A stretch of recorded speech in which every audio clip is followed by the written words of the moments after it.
restoring men and history. And today we get to look at King Solomon. And he had a dream. What kind of a dream would you like to have? If you could make up the perfect dream, what would it be? He has a fantastic one. How about if God was speaking to you a dream, asking you for whatever you wanted in life? What would you ask for?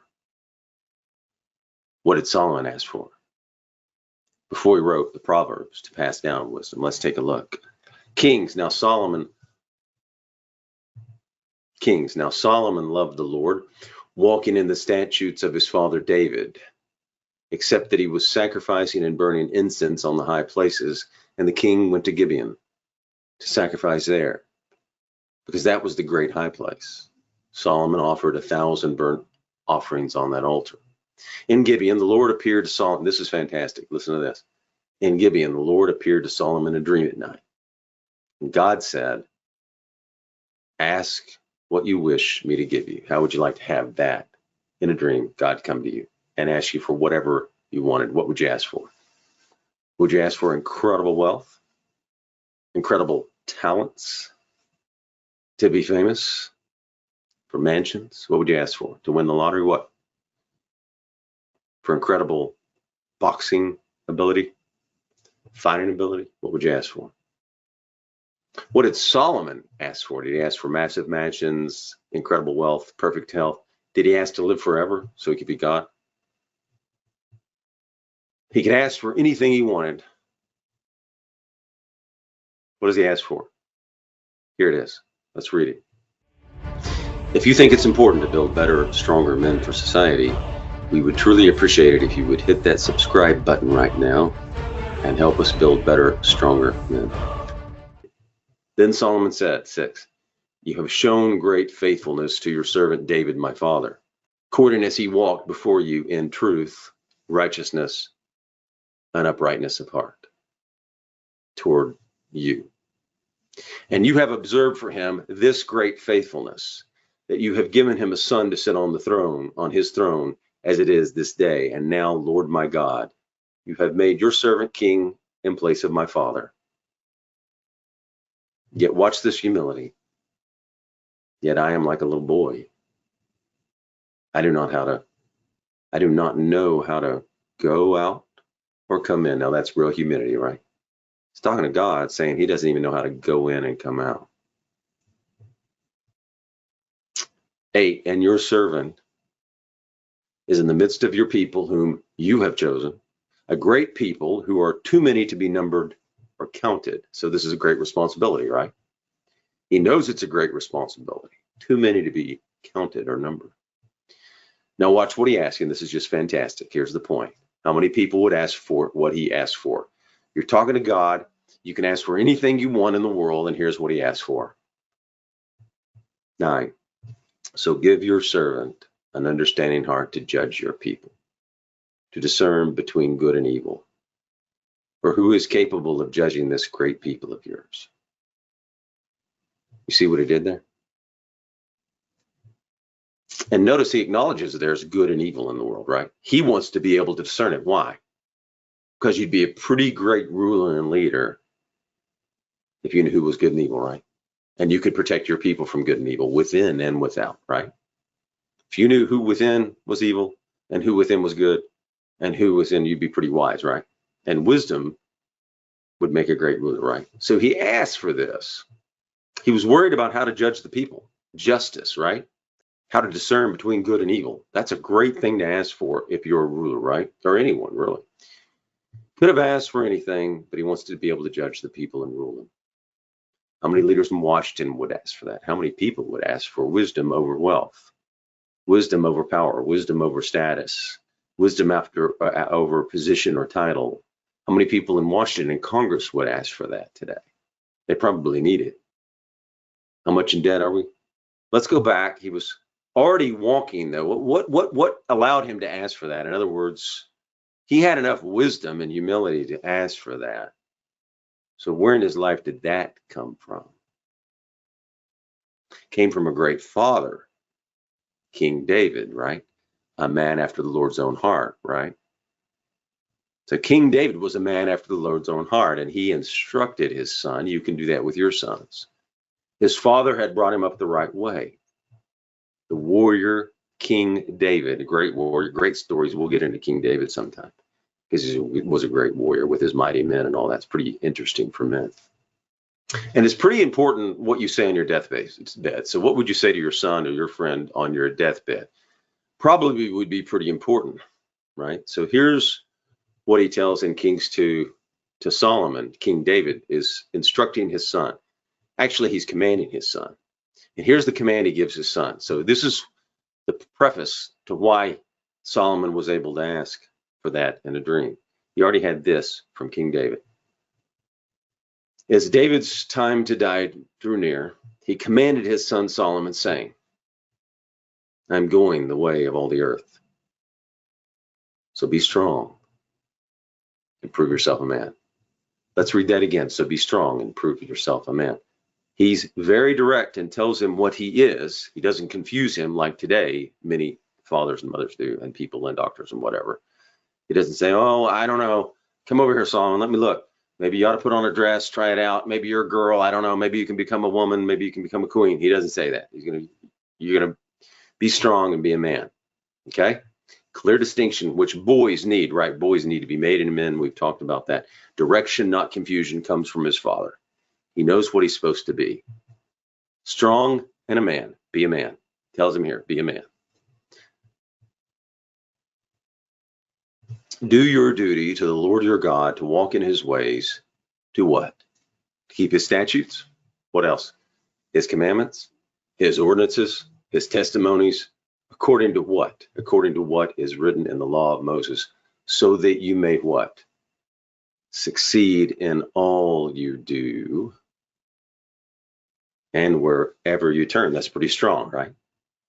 So that you may succeed in all you do and wherever you do. He tells him the plan. He tells him the plan to be a ruler. He tells him the plan for success.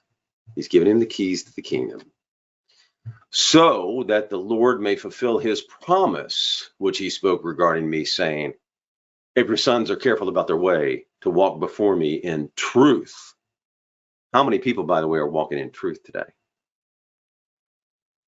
How are we standing for truth? But let's keep on to this. If your sons are careful about their way, to walk before me in truth with all their heart and with all their soul, you shall not be what? Not be deprived of a man to occupy the throne of Israel. So he gives him instruction, a command. You fathers can pass that on to your sons. You can't count on the organizations and institutions today in the feminized church to do this. You've got to just unless you can get with the right masculine church, you've got to do it at home for your kids, and you've got to teach it, and you've got to, or maybe you can get them in a group of guys that are smoking cigars and teaching it.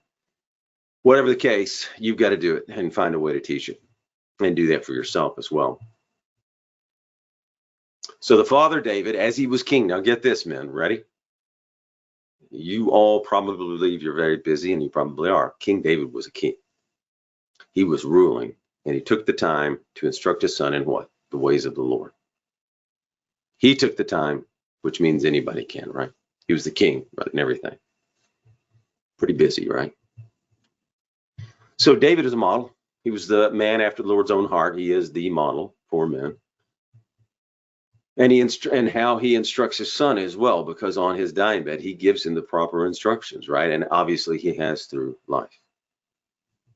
David put his time into God. Solomon got to see a concrete example of a man who was obedient to God, asked for forgiveness from God, right? We got to go into King David's whole story, but not today.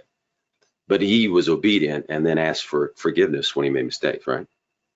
Acts said what? 22, after he had removed him, he raised up David to be their king, concerning whom he also testified, verse 22, I have found David, the son of Jesse, a man after my heart, who will do all my will. Pretty strong, right? That's the man giving advice to Solomon here. Pretty good source, right? So let's go on. So what's the answer? Solomon has asked, will God grant him his wish? Will he do it? Let's see what happens. Here's God's answer back to Solomon earlier. I just digressed for a bit. 10. Now, It was pleasing in the sight of the Lord that Solomon asked this thing. So God's pleased. And God said to him, because you have asked this thing, and you have not asked for yourself. Watch, Solomon didn't ask anything for himself, did he? You have not asked for a long life, nor have asked riches for yourself, nor have asked for the lives of your enemies, but you have asked for yourself discernment to understand what? Justice. He wants discernment to understand justice. That's a noble thing to ask for. Great thing. That's great, isn't it? Behold, I have done according to your words. Behold, I have given you a wise and discerning heart, so that there has been no one like you before you, nor shall one like you arise after you. So he's going to be the wisest man of all time, the goat, right? This is the goat of wisdom right here. Solomon's the goat of wisdom. He's the Tom Brady of wisdom. I have also given you what you have not asked, both riches and honors, so that there will not be any among the kings like you all your days.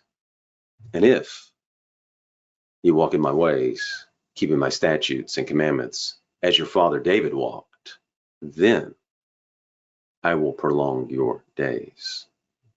15, then Solomon awoke, and behold, it was a dream. And he came to Jerusalem and stood before the ark of the covenant of the Lord, and offered burnt offerings and peace, and made peace offerings, and held a feast for all his servants. Let me go back. And offered burnt offerings and made peace offerings, and held a feast for all his servants. So watch what happens now. Does he become wise? God does what he says, right? So this is a great story, one of my favorite stories. A great story for you here to show the wisdom. This story's in the Bible. And watch what happens when two women come before the king, and they're prostitutes, and they've got a problem, and they're going to come to King Solomon, and they're going to ask him to decide. They're going to check out his wisdom, per se. Let's see what kind of wisdom he has. Then 16, then two women who were prostitutes came to the king and stood before him. They come before Solomon, they stand before him. Then one woman said, "Pardon me, my lord. This woman and I live in the same house. And I gave birth to a child while she was in the house. And it happened on the third day after I gave birth that this woman also gave birth to a child. And we were together. There was no stranger with us in the house, only the two of us in the house. Then this woman's son died in the night because she lay on him. So she got up in the middle of the night and took my son." Not very nice, right? "So she got up in the middle of the night and took my son from beside me while your servant was asleep. And she laid him at her breast and laid her dead son at my breast." It's not very good, is she? Not very nice. Remember what he asked for earlier. "When I got up in the morning to nurse my son, behold, he was dead. But when I examined him closely in the morning, behold, he was not my son whom I had born. Then the other woman said, No, for the living one is my son, and the dead one is your son. But the first woman said, No, for the dead one is your son, and the living one is my son. So they spoke before the king. And the king said, The one says, This is my son who is living, and your son is the dead one. The other says, No, for your son is the dead one, and my son is the living one. The king said, Get me a sword. So they brought a sword before the king. The king said, Cut the living child in two, and give half to the one, half to the other. But the woman whose child was the living one spoke to the king, for she was deeply stirred over her son, and she said, Pardon me, my lord. Give her the living child, and by no means kill him. But the other woman was saying, He shall be neither mine nor yours, cut him. And then the king replied, Give the first woman the living child, and by no means kill him. She is his mother. When all Israel heard about the judgment which the king had handed down, they feared the king, because they saw that the wisdom of God was in him." Justice is important to a ruler, right? That's what we want in a republic too. It's what you need. Solomon had it. So think of many people would feel safe from that, right? And some people would feel fear if you're doing poorly. If your ruler, the king, knows justice well and he's that wise, you better start acting right? Better get it together, because this guy knows justice, and you're going to have it. He's going to mete out justice. right there you see Solomon's wisdom. Let's set up Proverbs chapter 1. Here's the point. At this time, I'd like to invite you to subscribe so that you can help us build better, stronger men.